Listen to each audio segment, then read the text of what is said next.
Empire.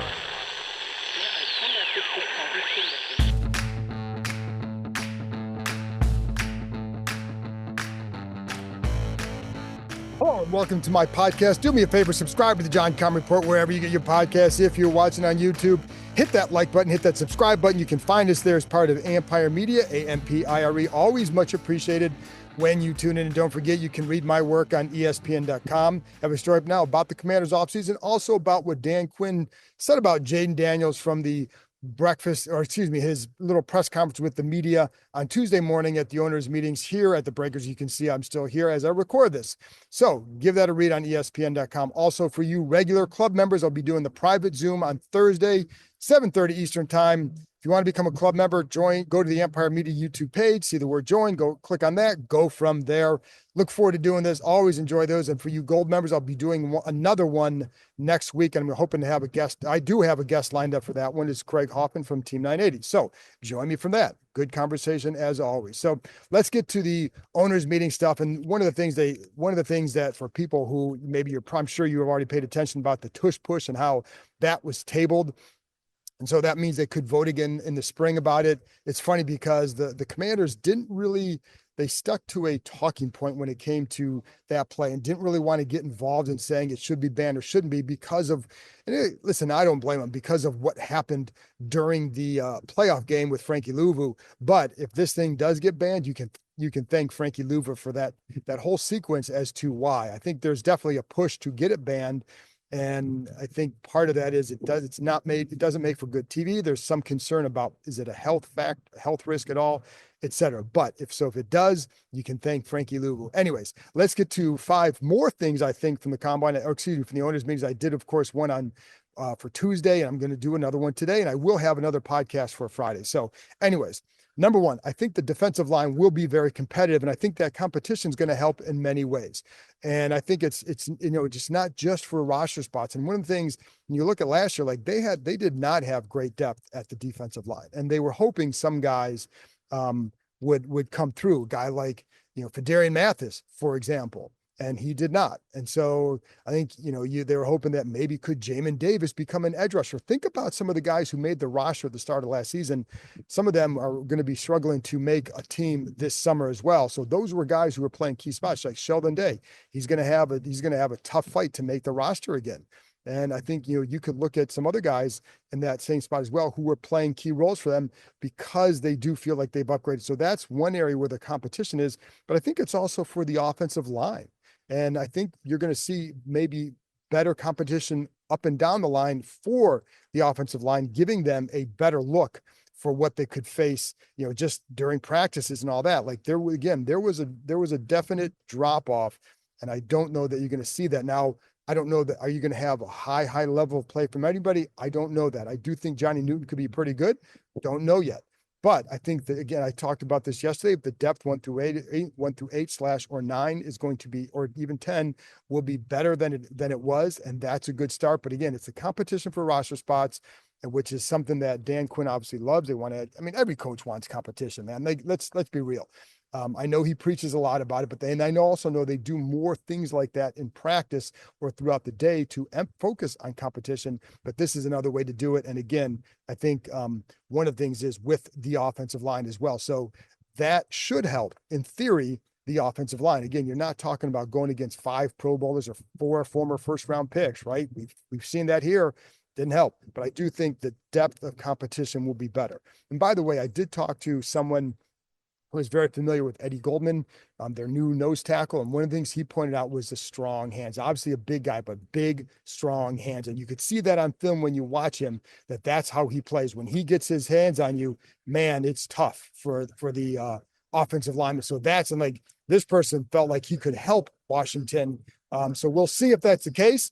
But he did like him, and especially kept talking about the hands and how strong they were. And that's something that we'll see how it goes. But that's part of the competition, is a guy like that.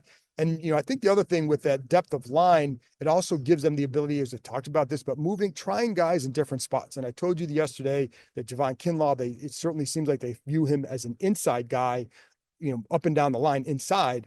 but it does allow you to try some different things because you have some of that depth, and maybe it won't hurt you maybe the way it may have in the past. So anyways, number two, I think it'll be interesting to see where Brandon Coleman does end up. Now, the plan right now is to move him over to the right side. Dan Quinn said to the right side. And then he said they'll not start him at tackle, but begin his work at tackle. So then it just depends. Does he, again, competition? I told you this before. Like, I thought from the beginning, I had heard that he'd go to right, that the plan would be ideally to put him at right tackle. But what I know about Quinn is they're not going to give it to him, especially when you have a guy there in Andrew Wiley. I don't think other players would be happy if you just handed him the job. So he's going to have to beat out Wiley. Then if one, basically, to be honest, I could see the loser of that battle for right tackle, I could see going to right guard until Sam Cosmi gets back. So that's what the plan is right now with him. But that's what I told you it likely would be. And I didn't think that Coleman would get it without winning the battle. And that's certainly the case. So, and I think, I think there were a lot of things that he showed as a left tackle. I think that was good. He's a good athlete. I do think he has the build of a guard. I can understand after meeting him why teams thought that maybe he'd be a better guard. He doesn't have the great length I think you want in an offensive tackle. He has good reach, but not necessarily the length, but he is a good athlete. And I think that's something you want there for sure. And I think if you put him at right tackle, if he and Cosmi on the right side, that's a pretty athletic side. And I think that's something they look forward to, especially with all those, the counter plays, the guard tackle counters that they like to run. That could be really good, especially if you have Coleman coming behind and cleaning stuff up. Like that's a potentially really good. And then also in space on screens, that's another area. Now, Wiley can do that all right, but I think Coleman can do that better. And so I think that's something to watch for sure. But I think that's, until Cosmi gets back, one of those two guys I would most likely see going to right guard. And I don't know, and again, for Coleman, long-term, he's not a right guard because you do have Cosmi. Could you put him at left guard? Sure, but that's not where they were talking about. They were talking about right tackle. So you want him to beat out Wiley for that job for multiple reasons. One, if he does, then it means Wiley was fine, and we know the issues that he's had. There are some things he does well. So if he beats him out, that's good. If he doesn't beat him out, that's not as good because you want him to be at that level. Because the whole idea of getting Tunsil is to strengthen multiple areas. If you have to end up with Coleman's not beating out Wiley, and then he's bouncing when Cosmi comes back, will have how you've improved your line left tackle, but I think the ideal situation is to improve it in two spots with one move, and that's Tunsil, the left tackle, and then Coleman starting and developing on the right side. So there you go. Number three, I think I understand why they're going to keep training camp in Ashburn. And there was talk about them moving training camp to possibly like Shepherd University in West Virginia. That is no longer. Those talks died. They are going to be holding training camp in Ashburn, and they will likely have, the plan is now to have two joint practice sessions. One almost likely, and it may by the time you hear this, it almost surely will be in New England against the Patriots for one joint practice session, and then obviously play the Patriots in a preseason game. They're still working out the other one, but the plan is to have one in Ashburn as well, because they'll have two home preseason games. So you could have the joint practice in New England, and you have joint practice here, and then go play a game or whatever. So that's the plan. Like, Quinn loved being able to go away last year to the Jets, to Miami, because they had two away preseason games. But anyway, so why are they staying in Ashburn? Well, the facility is actually a lot better now because they do have 4 practice fields, and they also like how the setup was at Lansdowne. They felt like because one of the things that a guy like Quinn, coaches like to they like the bonding period. Quinn was very big on the bonding stuff last year when he talked about the season. He talked about training camp. He talked about the joint practices going on the road. He talked about being out in Arizona. So I think, but that's also like Lansdowne, guys were staying there. In the past, there were times where guys could go back home if they were low, if they had families or whatever. Well, now they're staying in Lansdowne. So there's more chance to bond and get to know guys, which I think is what they're looking for out of training camp. If you can get that there, I think they'd be probably okay staying there, because again, you do have 4 fields there, and that because they renovated the other one. That's a big deal. You're not going to have that at a college facility for sure. So not many places have that. So there would be advantages to going away, but there's a lot of advantages to sticking around in Ashburn. So, and again, that bond last year that I felt like they formed was formed in part because listen, they were pretty tight before they went on these trips, but I think it cemented some bonds because, as Quinn would say, like in Arizona, for example, guys, he's walking by rooms and guys are watching film or, playing, doing stuff together. Like that's what you want. But again, I think this team was close before that point. So now I'm still unsure about in an international game. There's the chances are either Madrid against the Dolphins or Brazil against the Chargers. And it's funny because you hear it's up and down what you hear, right? It feels like it changes every few days. So who knows what will happen? I think in an ideal world for them, they would go on an international trip next year, but not really up to them. So I don't know what's going to happen or where. I could see if they end up going to Madrid or if they don't go to either one and they're playing in LA, if they get one of those back-to-backs, if they have some longer road trips this year, I could see a scenario where maybe they go out to LA or spend some extra time out there. Again, bonding period, and I don't know if that's going to happen or not. We have to see what the schedule holds before we get to that point, but they're still, yes, they could go play in one of those international games, but we don't know for sure at this time. I wasn't sure what to expect when I received my first order of Bird Dog shorts. I already had khaki shorts of similar colors, then I tried them on and realized I didn't have any shorts like Bird Dog's. I'll admit to being skeptical because the shorts have liners, and I've worn some shorts in the past with liners that were uncomfortable and the liners were too noticeable. But that wasn't the case with Bird Dog shorts. They're versatile. I wore them on a hike, I wore them to a ball game, I wore them when my wife and I went out to dinner. I also like their side pockets so you can put your wallet or phone on the side of your shorts, not in the back. If you're going golfing, there's room for tees or an extra golf ball on the side.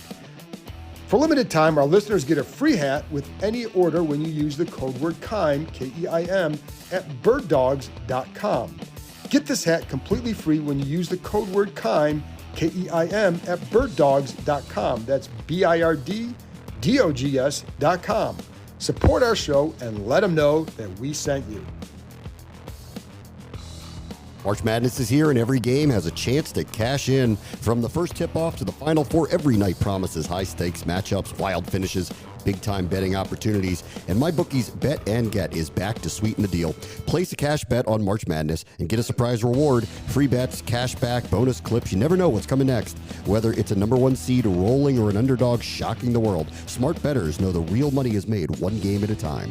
Listen up. Sign up now with promo code MM50 and you can boost your bankroll with a deposit bonus designed to help you make the most of your money. If you don't want a bonus, that's okay too. Just make sure you let them know that we sent you. Bet on every game, anytime, from anywhere, only with MyBookie. Use promo code MM50. I think there are a lot of benefits to being year two. This is number 4. I think there are a lot of benefits to being in year 2 of the system for Dan Quinn. And it's funny because somebody asked him about, like, if at our little gathering in the morning about if he's ever really kind of able to take in how much has changed in 1 year, how much they accomplished in 1 year. I think one thing that you would like about Quinn is that that's not how he looks at things. Like, he's never, since he's been here, he's never stopped to say, like, oh yeah, we've done this.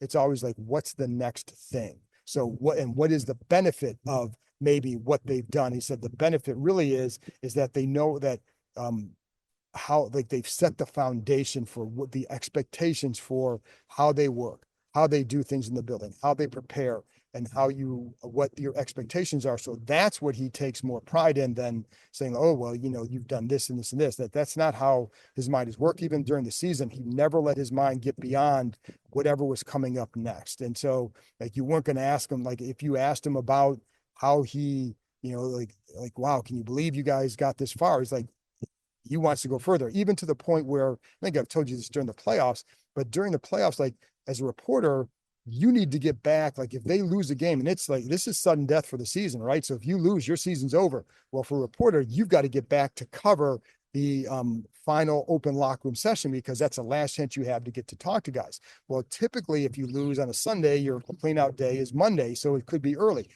Well, he never wanted to say like, oh yes, if we lose, it'll be this day, because he didn't want to go there. And I don't blame him. His mind just, he didn't want to entertain that. He didn't want to put that thought in his head. So that's just not how he operates. So he's not going to sit here and soak all in about how much they've changed. I know some others would. That's not how he operates. I do think it's more about expectations and just like, okay, this is where, at this time in the building, you got to be here, et cetera, et cetera, et cetera. So I think, and then the other part along with that, this is a little kind of related, but I also like how when he talks about, somebody asked him about fixing the run defense, and the coaches were kind of consistent with this throughout the season. Now, every coach can say, well, we got to look at what we do, right? Now, I know that everybody says that, or they'll say it a lot. I don't know that everybody believes it, because even like, for example, in the last regime, when they were, with the defensive line, like they struggled with what they were asking to do up front. Now, you can make a case that maybe the linemen should have it was all on them, but you can also make the case maybe it wasn't right for them. So but there was never, it seemed like this is what we want you to do, period. It wasn't. Now, every coach is going to study it, and it's very possible that they would, I know they would look back and see things, but I think this group, and Quinn in particular, and Joe Witt is like this too. He said what Quinn talked about with improving the run defense. He said, we have to look at the whole of the D, right? The whole of the run D. And that includes schemes and the position they're putting and what they're asking guys to do, the position they're putting themselves in. And one of the things they talk about is they'll go back and watch, is what they're practicing. Is it, can this guy do this? Did he know the assignment and just couldn't do it? Or was the assignment too much to ask? And that's something you get by self-scouting. But they did make changes during the season to practice schedule, to certain schemes, to maybe cutting back on what, some of the rules of a play, et cetera, to allow them to play faster, but then to put them in better position to succeed. So when he says they'll look at everything, and not, I don't know that you're going to change the scheme necessarily, but you may change how you want some things done, or maybe you tweak certain, adjustments within, on certain fits, right? You might alter those if that's what you feel like you need to do. I also think that if they have a better overall line play from left to right, not just one or two areas, but left to right, and just more consistent run defense or what line play against the run, that would help quite a bit, especially on the edge. So I do think that stuff obviously kind of matters. But again, a lot say it, they don't necessarily mean it. And I think that's, it can be hard on the D line because of that. And, we'll see. And it's funny because, again, I go back to that D line, and you have to remember, like last year, there are going to be guys that were on that group last year who made the team, who will not be in the league this year, or who will certainly not be key players for wherever they're at. And it's like, this was the group they inherited. So this is the group they wanted. Last year was the group they inherited and tried to build around it. This is the group they had wanted, and they're trying to build off that. So keep that in mind. We're looking at, I don't know if it'll work, and I'm not trying to tell you that it will. I just think that part is important to note. And yes, they still need more work up front. They still need to get another guy who can rush the passer. And we'll see if they get him in the first round, second round, wherever. So last one, I think they have a lot of flexibility at corner. Now, whether and how much better they are remains to be seen, because again, it's another spot where I say you need to add somebody else. They do have 1 through 4 right now is probably stronger than 1 through 4 last year, because I think Jonathan Jones will be stronger for what they need than Benjamin St. Juste was. And the hard part is you still need another bigger corner, to me. But I think one of the things that I'm curious to see is how that, with the 3 guys, Jones, Igbenogany, and of course Samerstill, how they use those guys, and in what manner and where, and also who's going to play ahead of who. Because Samerstill obviously did a very good job, and Igbenogany did a nice job, and Jones is just a good pro. And this is the guy that they're excited about, because he fits. Like, if you say what's a Dan Quinn type player, I think Jonathan Jones is exactly that. Physical, plays hard, smart, good leader, etc. And I think Samerstill's in there. I think Igbenogany's he did a nice job, but Samerstill and Jones in particular fit that role, because when they're looking for corners, man, they're looking for guys who are tough. They're looking for guys who can take the ball away. They're looking guys for short area quickness. I think those guys have at least the toughness and the ability to short area quickness. But I think it'll be interesting to see how they use those guys, because Jones and Samuelson have shown they can play outside. Igbenogany to me is an inside guy, but Jones is better inside. I think Samuelson is better inside. That's why I think you still need to get another outside corner. Again, the draft, you could get one in the first round, you could get one in the second round, right? But you still need to, I think you could use another long corner, a big corner, with some physicality to play that spot for sure. But one of the things I like, and like the way you have to have that toughness and you have to have the short area quickness, because when you're putting them in the slot, man, you're almost like you're basically a linebacker, a short, small linebacker, because Samuelson's not a big guy, and neither is Jones is not a big guy. Benogany is not a big guy comparatively. So that's why I think the toughness and the short area quickness is a big deal. But the good thing for them is, like, let's say it's Jones and Samuelson and Lattimore as your starting corners.